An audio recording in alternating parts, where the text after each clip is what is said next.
kepala, pejam tangan sejenak. Tiada kata yang manis selain ucapan syukur kepada Bapa di surga buat kasih karunia yang begitu limpah dalam hidup ini. Dan kami boleh bangun dan tubuhnya sehat, dan kami merasakan hidup bagikan seperti umat Israel ada di Goshen dan perlindungan Tuhan.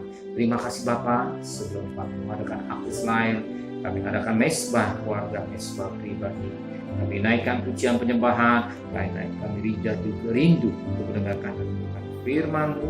Roh Kudus mengurapi hamba-Mu, Roh Kudus mengurapi kami, bukan hati kami dan pikiran kami, sehingga berkat firman jadi berkat buat kami. Dan kami juga boleh menaikkan doa sama kepada Tuhan.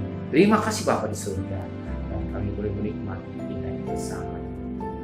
Haleluya. Shalom. Pagi. Mari sama-sama kita akan membuka Lukas pasal 20. Lukas pasal 20 ayat 9 sampai ayat yang ke-19. Lukas pasal 20. Lukas pasal 20 ayat 9 sampai ayat yang ke-19. Perumpamaan tentang penggarap-garap kebun anggur. Yesus mengatakan perumpamaan ini kepada orang banyak. Seorang membuka kebun anggur, kemudian ia menyewakan kepada penggarap-penggarap, lalu berangkat ke negeri lain untuk waktu yang agak lama.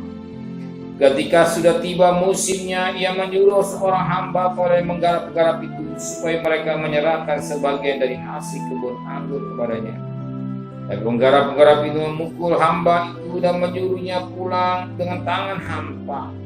Sudah itu ia menyuruh seorang hamba yang lain, tapi hamba itu juga dipukul dan dipermalukan oleh mereka, disuruh pulang dengan tangan hampa. Selanjutnya menyuruh hamba yang ketiga, tapi orang itu juga diperdukai oleh mereka, lalu dilemparkan keluar kebun itu. Maka kata tuan kebun itu kepada tuan kebun anggur itu, apakah yang harus kuperbuat? Aku menyuruh anakku yang kekasih. Itulah tentu ia merasa disegani, tapi ketika penggarap-penggarap melihat anaknya, mereka berunding, katanya, ia adalah ahli waris. Mari kita bunuh dia supaya warisan ini menjadi milik kita. Lalu mereka melemparkan dia keluar kebun anggur itu dan membunuhnya. Sekarang apa yang akan dilakukan oleh tuan kebun anggur itu dengan mereka? Ia akan datang dan binasa penggarap-penggarap itu dan memperkayakan kebun anggur kepada orang lain. Dengan itu mereka berkata, sekali-sekali jangan. Tapi Yesus memandang mereka dan berkata, jika demikian apakah arti nas ini? Batu yang dibuang oleh tukang bangunan telah menjadi batu penjuru. Barang siapa jatuh ke batu itu, ia akan hancur. Barang siapa ditimpa batu itu, ia akan remuk. Lalu ahli-ahli Taurat, imam kepala berusaha menangkap Yesus pada saat itu juga, sebab mereka tahu bahwa mereka lah yang dimaksudkan dengan perumpamaan itu, tapi mereka takut pada orang banyak. Kita melihat bagaimana perumpamaan orang yang menyewakan kebun anggur pada penggarap. Ya, apa yang terjadi? Ternyata penggarap ini orang-orang yang tidak tahu berterima kasih. Orang-orang yang tidak tahu berterima kasih. Kalau hari kita masih bangun dan tubuh yang sehat, kita masuk tahun 2023 di bulan yang baru, kita patut berterima kasih. Tuhan sudah pelihara kita. Maka kita firman Allah berkata pada ayat yang ke-18, barang siapa jatuh batu itu ia akan hancur, dan barang siapa ditimpa batu itu ia akan remuk.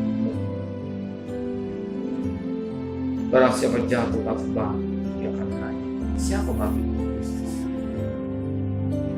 Siapa itu? Yang manusia. Hancurkan bukan air mata. Dia lari satu pribadi, batu yang penuh kasih, batu yang hidup adalah Kristus yang hidup, yang penuh kasih. Kita datang pada Dia, mengucap terima kasih kepada Tuhan buat rezeki, buat pemeliharaan, buat kesehatan, buat panjang umur, buat pemeliharaan dan kelimpahan. Tahun 2022 kita boleh menikmati, tahun 2023 kita bisa menikmati. Kita datang kaki Tuhan dengan hati yang hancur.